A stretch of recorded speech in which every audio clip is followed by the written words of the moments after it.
Hi, my name is Glenn Turndrup. I'm a yoga instructor and a biology teacher. And this is a video on meditation. I have three goals in this video. Number one, I'm going to explain why yoga was developed, the meditation process of yoga. Number two, I'm going to explain the science of meditation. What's going on in our brains when we meditate? I think it's pretty fascinating, but if you're not into the science, I get it. You can skip that scene and go right to the last scene, which is where I'm going to explain practical ways of doing meditation. I developed a meditation guide that I'm going to take you through. The reason I did that is because I feel like our choices of how we meditate are really limited, or at least our knowledge of those choices are. So I developed this meditation guide. So in the last scene, I'll explain how to do meditation from a variety of perspectives so you can find something that suits you. Thanks for joining me in this video. So let's explore why yoga was developed in the first place. The word yoga means to yoke, and there's a couple different interpretations of this yoking process.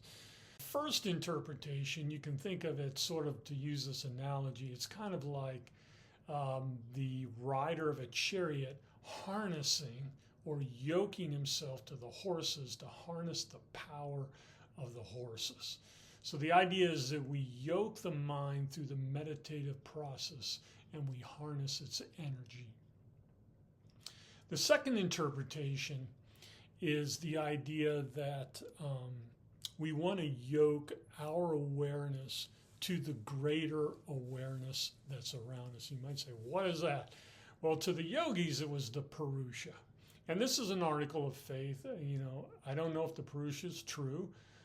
You may have different convictions on that. But the idea was that we yoke our own awareness to the greater awareness of the universe. Kind of think of it as the cosmic soul.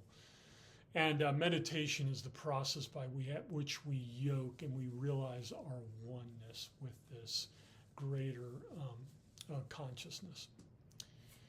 So the next thing we can look at to really understand yoga is, what is the goal? So Yoga Sutra 1.2, which is a scripture, kind of defines the outcome of yoga. It says that basically yoga is the cessation, the stopping of the fluctuations of the mind. So it's basically the idea that yoga is a meditative process by which we yoke to the mind and we calm it down. And to use an analogy, you can kind of, and to tie in the Purusha, you can kind of think of it as looking into a lake while it's stormy. The storms represent the fluctuations of the mind, which we're all quite familiar with. And then through this yoking process, we calm the mind and the lake becomes clear and we can see to the bottom. What do we see? We see the Purusha. We see the true awareness. So that's kind of a picture of the purpose of yoga, a yoking process by which we train the mind and we realize this greater consciousness. In the next scene, we're going to explore the science of meditation. So with imaging studies, we now know what's going on inside the brain. I think it's helpful to know it, but if you're not into the science, I get it. You can skip to the last scene, which will explain different varieties of meditation techniques that you can explore until you find something that works for you. So in this part of the video, we're going to explore what's going on in your head during meditation. And if you want to skip this, go to the next scene and go right to the how-to of meditation. But I think if you know the science, it'll give you faith to understand that if I practice this network is going to work with this network. It's just going to give you more understanding, and I think it's helpful. But you don't have to tune in. So, a little bit of background. In the 1990s, scientists figured out how to image the brain with fMRI, which basically shows what parts of the brain are lighting up when they asked people in the scanners to do different things. So for example, think about yourself, think about your future. Oh, the default mode network lights up. Pretend that you're doing a task. Oh, the central executive network lights up. Okay, so basically, we're going to focus on three significant brain networks. There are more than that, but three for the purpose of meditation. So if you look at this first diagram, we see the big three. Okay, so we have the default mode network, which was named default because we default to this whenever we're not involved in a task. What is it? Well, it's the mind-wandering network. So whenever you're thinking about that future vacation or raise, or whether you're worried about the future, or maybe you're thinking about the past fond memories or regrets, default mode network, or you're thinking about your social status. How are things going? Default mode network. You can think of it as your story. And of course, our story is important to us. And so it makes sense that we spend about almost 50% of our time dealing with our story. Okay? The next network is the central executive network. And so that is the part of you. I kind of think of this as whenever you make a conscious decision to do something, I'm going to do this, and you have to focus, and it's an external task, it's probably the central executive network. So for example, and it's got to require attention. So for example, when you're doing the dishes, you don't really need it. But let's say that you're writing an email, or like right now, I'm very focused in making this video. It's the central executive network that's calling the shots. Here's what's interesting. Normally, the central executive network and the default mode network do not operate at the same time. So for example, if you're focused, you're mind wandering about your story, you're not going to be able to do algebra problems. It just doesn't work. But we'll see, and I'll kind of illuminate that meditation seems to give the central executive network the ability to monitor the default mode network so they can operate simultaneously. And we'll explore that in just a minute. Now, the last network is the problem causer. Not always. It's called the salience network. Anything that's salient, which means important, it will bring up, and it is part of the autonomic nervous system. In other words, it's on autopilot, and it interrupts you, sometimes for the good, sometimes not for the good. So if you've ever had the experience of being up at night wondering why you're worried about X, Y, or Z, and you don't want to be up, you can thank the salience network. I like to think of it as my overzealous administrative assistant. Sometimes they interrupt me for good reasons. Sometimes they interrupt me in a totally inappropriate manner. So for this image of the zealous administrative assistant, it actually I generated with AI, and it actually brought up a female, and I was like, well, that's kind of biased. No males. So I decided to change it into a male, and they kept his suit coat pink. So anyway, a little backstory there. So those are the networks that operate during, that are kind of involved in meditation.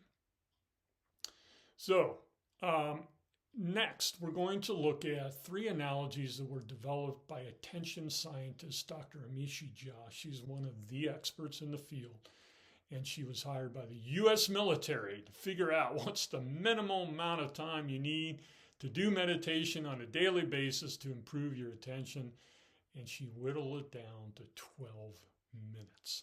But anyway, so this comes from an expert. Let's take a look at the three analogies of the brain networks. The first one in the upper left is the juggler. The central executive network is like a juggler. Why? Because they juggle priorities.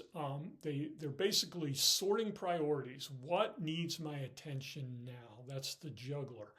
So when you choose to meditate, in Sanskrit, that's the sixth limb of yoga.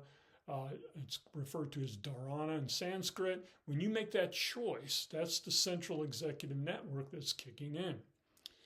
And so it chooses what the priority is. Next, the central executive network does another function, which Dr. Jha refers to as the flashlight. So when you focus that attention on writing an email or designing a video, whatever it is, it's generally an external task. You are using the central executive network. So in meditation, sixth limb of yoga, dharana, we choose to focus on some point. So that could be, a lot of times it's the breath, because the breath also, it's dynamic. It has a calming effect, so it's a really good choice to meditate. But it could be any number of things. A mantra, an object becomes our focus. Now, as we all know, the brain is very restless. Why is it restless? Because of the salience network.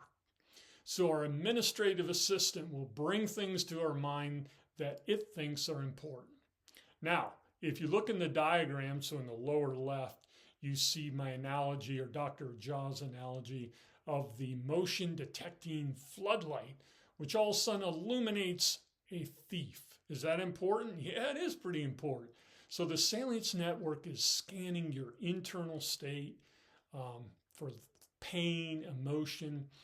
And then there's other networks that actually scan, another network that scans your exterior and for maybe loud sounds or strange movements or whatever. But anyway, so what happens is the salience network interrupts us, and sometimes it's inappropriate. So I call that, I refer to my administrative assistant as zealous, but not always wise, all right? So what we do in meditation is we come back to our point of focus. We come back to the central executive network, okay? Dr. Jha makes a really important point that people miss. They get discouraged because the salience network is throwing them off their attention focus.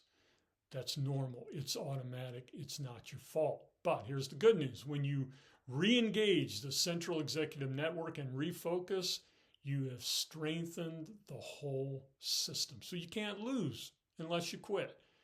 Doesn't matter how many times your mind gets distracted, you bring it back to your focus. And what the science shows is Hebb's law. So Hebb's law is basically neurons that fire together, wire together. It's the basis of muscle memory. Yeah. So if you learn how to ride a bike, and after a while you can just go right back to it because those neurons have fired together enough. It's a super efficient coordination that's taking place. The same thing happens. Now, this is your big takeaway. So if you're taking a mental field trip, come back to us. Here's what we know. When you practice meditation for enough time, the central executive network and the salience network begin to work together better. Basically, you are training that administrative assistant to be more appropriate in the way that they disrupt you. So the two systems become more efficient. Okay, now, if you look at the bottom center, you'll see a lady who's doing the dishes with her mind wandering to a vacation, a beach. That's the default mode network. So guess what happens during meditation? A lot of times the administrative assistant says, oh, you really need to think about your vacation, or X, Y, or Z, and it automatically engages the default mode network. You're now mind wandering, and then all of a sudden you go, whoa, the juggler kicks in and goes, hey, wait a minute, what happened? I lost my focus. And then you refocus, but it's okay. You're strengthening your muscle of attention. Okay? And here's what's really cool. So there's a type of meditation called open awareness in which you watch the default mode network. You let your mind wander, but you don't let it take over. Very interesting. So I researched this. I was like, because there's supposed to be an anti-correlation, which means if one is engaged, the other cannot be engaged. But what they're showing is meditation does something really interesting.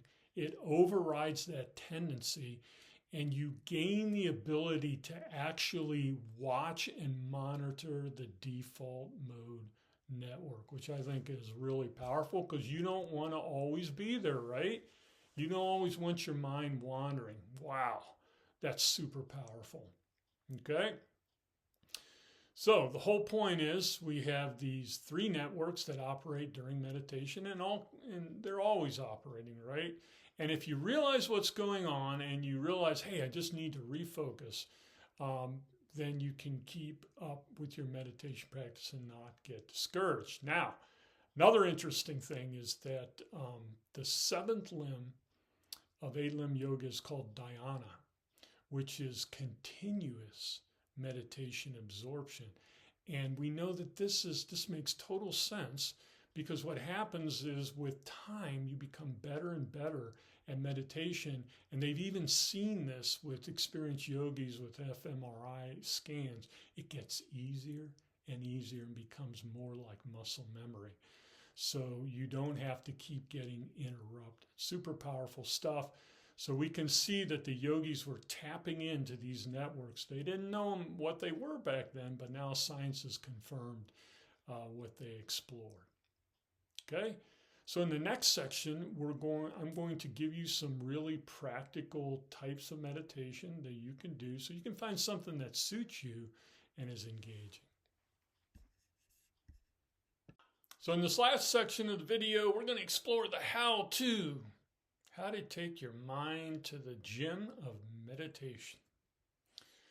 Now, this picture right here is the most dreaded piece of equipment in my gym. It's called the mule kick. I do it for my glutes, but I really don't like it. It takes a huge amount of energy. It's not pleasant. Imagine if that was the only piece of equipment. I would never exercise, right? So, the whole point of this meditation guide is to give you a variety of types of meditation so you can find something that's engaging for you. But I would also encourage you to do stuff that maybe is counterintuitive, that's not so fun, because I think they all have their own benefits. So let's start in the middle of the meditation guide. There is a composer there with a brain behind her. So the whole point here is that you're using this network of attention called the Central Executive Network. You don't need to know that. Whenever you decide to do a task, it's probably that part of your brain, and you're simply engaging in these different types of attention. So let's start at 12 o'clock. So at 12 o'clock, we have a mood check-in. It takes very little time. I like to do a mood check-in. I basically consider, real quick, how energized am I? And then how negative, positive am I? And I try to get a feel for where I'm at, because my mood, moods are long, they are extended longer than emotions, right? It's basically some emotion. Scientists believe it's kind of an overall gauge of your energy level, more or less. But anyway, I like to know if I'm in a sort of negative, low energy mood at the beginning of the day. That way I can mindfully approach my day and realize that there's going to be a tendency for my brain to pull me in the wrong direction. So I always do a quick mood check-in. Hardly takes any time at all. Then moving clockwise to your right, in the top right, you can do a sensory check-in.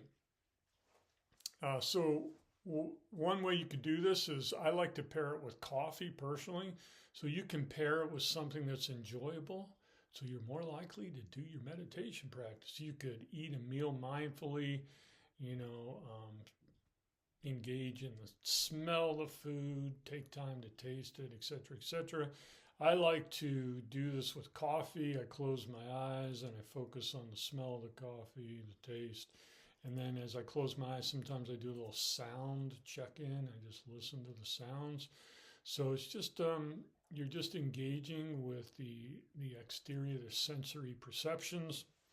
And then continuing to move clockwise, we have a breath meditation in the lower right. Breath meditation, if you're agitated, breath meditation may help to calm you down, or maybe you need that energy for some reason. So you could do like a strenuous yoga to work out that energy. You got to figure out what's going on there. Do you need to calm down? Do you need to release the energy? But anyway, focusing on the breath is awesome. I highly recommend it. I have a Muse app and I'll measure my calmness with it. And when I do this yoga technique, alternate nostril breathing, I won't go into the details right now, but it has one of the most calming effects there are. The yogis knew that when you do deep breathing, slow deep breathing, and prolong the exhale longer than the inhale, it calms you down, which can help greatly in meditation, right? So there's different methods. You could do box breathing, which is a 4-second inhale, 4-second hold, 4-second exhale, 4-second hold. It's just a box of 4 seconds for each side. You could do the perfect breath, which supposedly is a 4-second inhale and a 6-second exhale. So breath meditation, great practice. I find it a little challenging because it's a little on the boring side, and that's what you should expect. Your brain is restless, and if you're doing something that requires discipline, it's probably going to lower your dopamine level to try to manipulate you to do something else. But hang in there. Continuing clockwise, we have a body scan or yoga. So you can look up body scans online, but basically you kind of close your eyes and just focus your attention starting at the feet or the top of the head, and you work your way, feeling, your body at different places. I like doing yoga, physical yoga. I find that you have the benefit of the stretching, so you don't turn into the Tin Man. And you can focus your attention on the postures. So whether it's Warrior 2 or whatever it is, you got the feel of the muscle contraction, and that becomes its own point of focus. So physical yoga is awesome. I would say if you're a super energetic, restless person that struggles with, meditation or mindfulness, physical yoga may be perfect for you. And when you combine it with deep breathing, vinyasa yoga, that's a powerful combination. Okay. The lower left-hand corner, we have a picture of a person that's just staring up at the sky, watching the clouds go by. This picture represents choiceless awareness. Think about that term, choiceless. Why is it choiceless? Oh, because of the salience network. Yeah. Our over-ambitious, zealous, not always wise administrative assistant is constantly barging in. And you also have the default mode network. So the default mode network, if you didn't listen to the last section, that is a part of your brain where you mind wander. You think about the future, what's going to happen. You plan, you worry. You think about the past, regrets or good memories. You think about your social status. The science shows we spend about 50% of our time in this network, and that's okay. I like the network. It helps with creative thinking, right? But we don't want the mind-wandering network to take over, right? And so this technique, this particular choiceless awareness is really challenging. That's what the research shows. Because when you let your mind wander, the salience network is going to say, hey, this is important. You need to focus on this. And the default mode network has emotions attached with it. So you start thinking about the past and your emotions capture you. And the next thing you know, you're regretting something you regretted 10,000 times before. So what happens with this form of meditation is your central executive network, your choice to focus, you're watching it, but you're not letting it take you away. So if that regret that always comes up, if it pops up, you acknowledge it, but then you let it go like clouds in the sky. When you're watching the clouds, you don't follow one cloud the whole time. Just let them drift through. That's choiceless awareness. It's challenging, but the science seems to show that it does something really unusual, and it links this central executive network, your awareness network, where you focus on something. It links it to the default so that you can monitor it and pull yourself out. Steer clear when you need to. Super interesting stuff, I think, but I'm a nerd.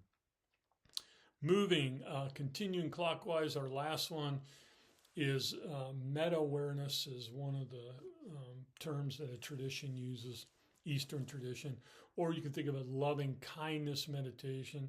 You could also think of it as prayer, depending on your own spiritual background. This one is proven to actually be fairly easy for people, probably because we're social creatures. And so in the Eastern tradition, what you do is you start with yourself. Glenn, may you be happy, healthy, and at ease in your body. And then you move your mantra a little bit out to your family and then acquaintances. And then if you really want to challenge your mind, you go to enemies. You could also use this time to pray if that's a part of your tradition. So it's really focused on other people. And that's the final one. So none of these are better than any others. You can do them in any order. You can do them as much or little as you like. But just remember that according to Dr. Amishi Jha's research with the military, it seems to take at least 12 minutes a day to have an impact on your muscle of attention. But the whole point is to become the conductor of these networks instead of letting them run themselves. And as we saw, the salience network can bring up things at inappropriate times, and you didn't want that, and you had no control over it. But through meditation, we seem to be able to use the muscle of attention to direct our attention where we want it to go. That's huge, folks. It's basically steering the mind. And if we can't steer the mind, we can at least watch what's going on with a little bit of healthy, detached curiosity. All right. Thanks for this journey. I hope you have a better understanding of the goal of yoga, meditation, the science of what's going on in our brains when we meditate and the challenges, and then some practical how-tos for you so you can engage in a effective meditation practice. So I'll end with the two pillars of yoga, which are abhyasa and vairagya. Not sure if I'm pronouncing those right. Abhyasa is best effort. The yogis realized you have to spend time doing this. And we know that's true, right? You have to practice and don't get discouraged. Remember that when you get distracted, as long as you bring your attention back to your focus, you actually strengthen the muscle of attention, even when you get distracted. That's what Dr. Amishi Jha says. So you can't lose unless you quit, right? And then, so that's abhyasa, best practice. And the second foundation of yoga is vairagya, which is non-attachment. They may seem counterintuitive or contradictory, but they're not. You give your best effort and then you let go of whatever happens. So if you have a bad day of meditation and it just doesn't work, it's okay. Let it go. And this kind of coincides with the science that shows if you beat yourself up, it just doesn't work. It's not motivating. So best effort and non-attachment to whatever happens. Thanks for joining me on this exploration of meditation in yoga.